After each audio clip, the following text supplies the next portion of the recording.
नमस्कार दोस्तों।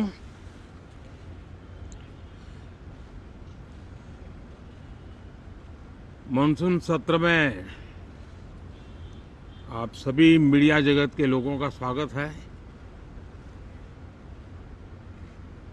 साथियों, मानसून नवीनता और नवसर्जन का प्रतीक है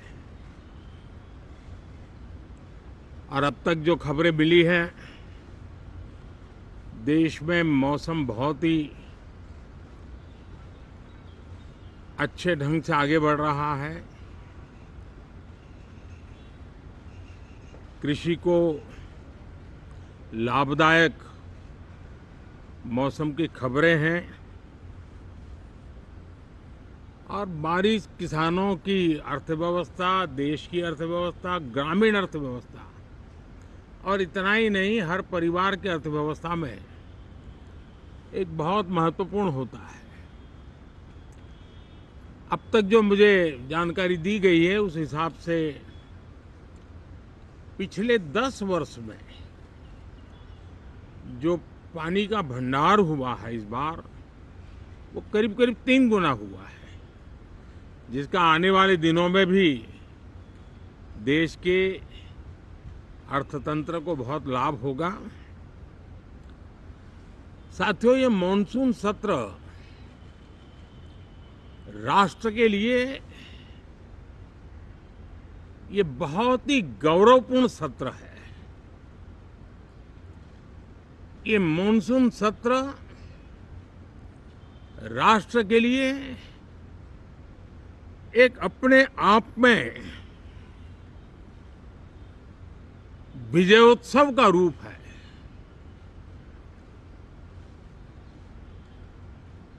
और जब मैं कहता हूं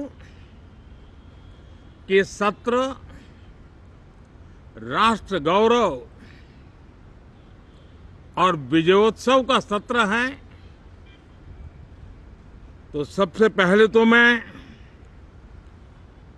पहली बार इंटरनेशनल स्पेस स्टेशन पर भारत का तिरंगा झंडा वहां लहराना, ये हर देशवासी के लिए गौरव की पल है। देश में साइंस टेक्नोलॉजी के प्रति, इनोवेशन के प्रति नया उमंग और उत्साह भरने वाली ये सफल यात्रा रही है और पूरे सांसद, लोकसभा राज्यसभा दोनों सदन, देशवासी जिस गौरव का अनुभव कर रहे हैं उसमें एक स्वर से जुड़ेंगे, एक स्वर से इसका यशगान होगा। जो भारत को अंतरिक्ष में नई ऊंचाइयां पर पहुंचाने वाले जो भावी कार्यक्रम हैं, उनके लिए भी प्रेरक बनेगा, प्रोत्साहक बनेगा। साथियों, ये मॉनसून सत्र एक विजयोत्सव है। पूरी दुनिया ने भारत की सैन्य शक्ति का, भारत के सैन्य के सामर्थ्य का रूप देखा है। ऑपरेशन सिंदूर में भारत की सेना ने जो लक्ष्य निर्धारित किया था, 100% अचीव किया। आतंकियों के आकाओं के घर में जाकर के 22 मिनट के भीतर भीतर ऑपरेशन सिंदूर के तहत उसको जमींदोज कर दिया गया और मैंने बिहार की एक कार्यक्रम में इसकी घोषणा की थी, जो हमारी सैन्य शक्ति ने बहुत ही कम समय में सिद्ध करके दिखा दिया। और इसमें मेड इन इंडिया सैन्य शक्ति का ये नया स्वरूप, इस पर भी दुनिया बहुत आकर्षित हुई है। इन दिनों विश्व के जिन जिन लोगों से मिलना होता है तो भारत के इस मेड इन इंडिया जो औजार तैयार हो रहे हैं, उसके प्रति दुनिया का आकर्षण बढ़ रहा है। मुझे विश्वास है कि जब सदन इस विजयोत्सव को एक स्वर में विजय के भाव से इस सत्र के दरमियान उन ओजस्वी तेजस्वी भावनाओं को प्रकट करेगा, तो भारत की सैन्य शक्ति को बल मिलेगा, प्रोत्साहन मिलेगा, देशवासियों को प्रेरणा मिलेगी और सैन्य क्षेत्र में जो रिसर्च, इनोवेशन और मैन्युफैक्चरिंग हो रहे हैं, made in India defence equipment बन रहे हैं, उसको भी एक बल मिलेगा और जो भारत के नौजवानों के लिए नए रोजगार के अवसर पैदा करेगा। साथियों, ये दशक हम एक प्रकार से देख सकते हैं कि शांति और प्रगति कंधे से कंधा मिलाकर के आगे बढ़ने के कदम कदम पर प्रगति के एहसास करते रहे हैं। देश कई प्रकार की हिंसक वारदातों का शिकार रहा है, लंबे अरसे तक शिकार रहा है। देश आजाद हुआ तब से ये समस्या को हम झेल रहे हैं, चाहे आतंकवाद हो, नक्सलवाद हो। कोई प्रारंभ में शुरू हुआ होगा, कोई बाद में शुरू हुआ होगा, लेकिन आज नक्सलवाद का, माओवाद का दायरा बहुत तेजी से सिकुड़ रहा है। माओवाद को, नक्सलवाद को जड़ से उखाड़ने के संकल्प के साथ देश के सुरक्षा बल एक नए आत्मविश्वास से, तेज गति से सफलता की ओर कदम रख रहे हैं।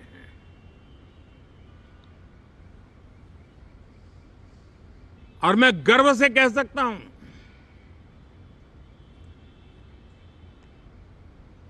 देश में सैकड़ों जिले नक्सल की चपेट में से निकल करके आज मुक्ति का सांस ले रहे हैं। हमें गर्व है कि बम, बंदूक और पिस्तौल के सामने हमारा देश का संविधान जीत रहा है, हमारे देश का संविधान विजयी हो रहा है।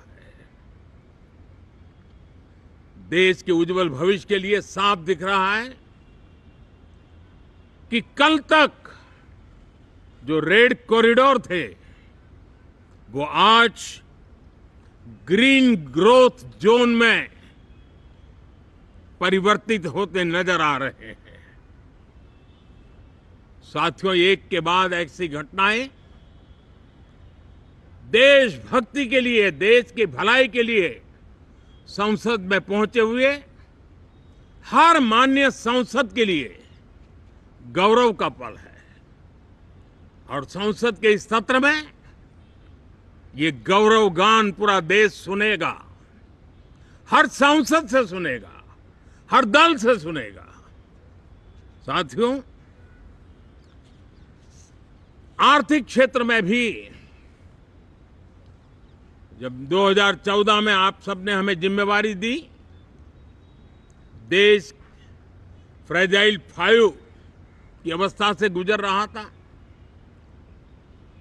2014 के पहले वैश्विक अर्थव्यवस्था में हम 10वें नंबर पर थे और आज भारत तेज गति से दुनिया की तीसरे नंबर की अर्थव्यवस्था बनने की दिशा में आगे बढ़ रहा है, दरवाजे पर दस्तक दे रहा है। इन दिनों 25 करोड़ गरीबों का गरीबी से बाहर निकलना, जिसको विश्व की अनेक संस्थाएं सराहना कर रही है।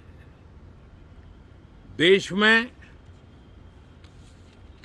एक जमाना था 2014 के पहले, जब महंगाई का दर, इन्फ्लेशन रेट डबल डिजिट में हुआ करता था।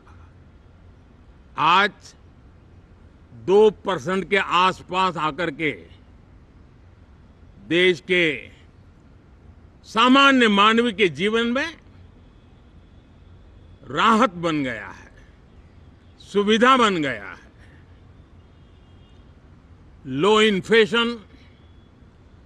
लो इन्फ्लेशन के सामने हाई ग्रोथ एक अच्छे विकास यात्रा की दिशा है।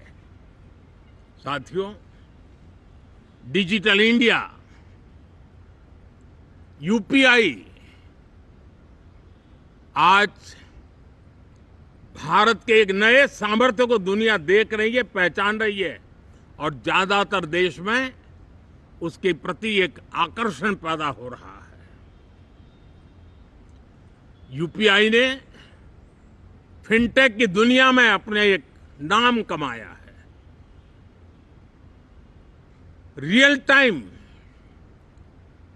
डिजिटल ट्रांजैक्शन दुनिया में सबसे ज्यादा हो रहे हैं। दुनिया में जितने हो रहे हैं, अकेले भारत में उससे ज्यादा हो रहे हैं। साथियों, पिछले दिनों इंटरनेशनल लेबर ऑर्गेनाइजेशन का एक वैश्विक समागम था और उसमें भारत ने बहुत बड़ी ऊंचाई प्राप्त की है। आईएलओ का कहना है कि 90 करोड़ से ज्यादा लोग भारत में अब सोशल सिक्योरिटी के दायरे में हैं। ये अपने आप में एक बहुत बड़ा अचीवमेंट है। उसी प्रकार से वैश्विक संस्था WHO ने ये कहा है कि भारत अब आंख की जो बीमारी आमतौर पर बारिश के सीजन में ज्यादा देखी जाती थी, ट्रैकोमा, अब भारत को WHO ने ट्रैकोमा फ्री घोषित किया है। तो आरोग्य के क्षेत्र में भी ये अपने आप में एक महत्वपूर्ण भारत के लिए सिद्धि है। साथियों, पहलगाम की क्रूर अत्याचार, नरसंहार, पूरी दुनिया चौंक उठी थी। आतंकवादी और आतंकवादी के आके दुनिया का ध्यान उनकी तरफ केंद्रित हुआ था और उस समय दल हित छोड़ करके देश हित में हमारे ज्यादातर दलों के प्रतिनिधि, ज्यादातर राज्यों के प्रतिनिधि विश्व भ्रमण किया, दुनिया के अनेक देशों में गए और एक स्वर से दुनिया के सामने आतंकवादियों का आका पाकिस्तान को बेनकाब करने का एक बहुत सफल अभियान चलाया। मैं आज राष्ट्रहित में किए गए इस महत्वपूर्ण कार्य के लिए उन सभी सांसदों की सराहना करना चाहता हूं, सभी दलों की सराहना करना चाहता हूं और उसने देश में एक सकारात्मक वातावरण पैदा किया। विश्व ने भारत की बात को स्वीकार करने की दिशा में अपने मन के द्वार खोले और इसके लिए ये हमारे सांसदगण, हमारे राजनीतिक दल सराहना करने के मेरे लिए सौभाग्य है। साथियों, हम जानते हैं कि ये स्पिरिट, एक स्वर, एक एकता का वातावरण देश को कितना उत्साह से भर देता है। विजयोत्सव का ये पर्व इस मॉनसून सत्र में भी उसी भाव से प्रकट होगा। देश की सैन्य शक्ति को सराहना करेगा, देश के सामर्थ्य का गौरवगान करेगा और देश के 140 करोड़ नागरिकों को नई प्रेरणा का कारण बनेगा। मुझे विश्वास है कि हम सब मिलकर के डिफेंस के क्षेत्र में आत्मनिर्भर होने के इन प्रयासों को बल दें, सेना के सामर्थ्य की सराहना करें और मैं आज देशवासियों के सामने जरूर कहूंगा और देश के राजनीतिक दलों से भी कहूंगा कि देश ने एकता की ताकत देखी है, एक स्वर का सामर्थ्य क्या होता है देखा है। तो सदन में से भी सभी माननीय सांसद उसको बल दें, उसको आगे बढ़ाएं और मैं जरूर कहूंगा, राजनीतिक दल अलग अलग हैं, हर एक का अपना एक एजेंडा है, अपनी एक भूमिका है, लेकिन मैं इस वास्तविकता को स्वीकार करता हूं कि दल हित में मत भले न मिले, लेकिन देश हित में मन जरूर मिले। इसी एक भावना के साथ इस मॉनसून सत्र से देश के विकास यात्रा को बल देने वाले, देश की प्रगति को बल देने वाले, देश के नागरिकों को सामर्थ्य देने वाले अनेक विधेयक प्रस्तावित हैं। सदन विस्तृत चर्चा करके उसको भी पारित करेगा। मेरी सभी माननीय सांसदों से उत्तम डिबेट चलाने के लिए शुभकामनाएं हैं। बहुत बहुत धन्यवाद।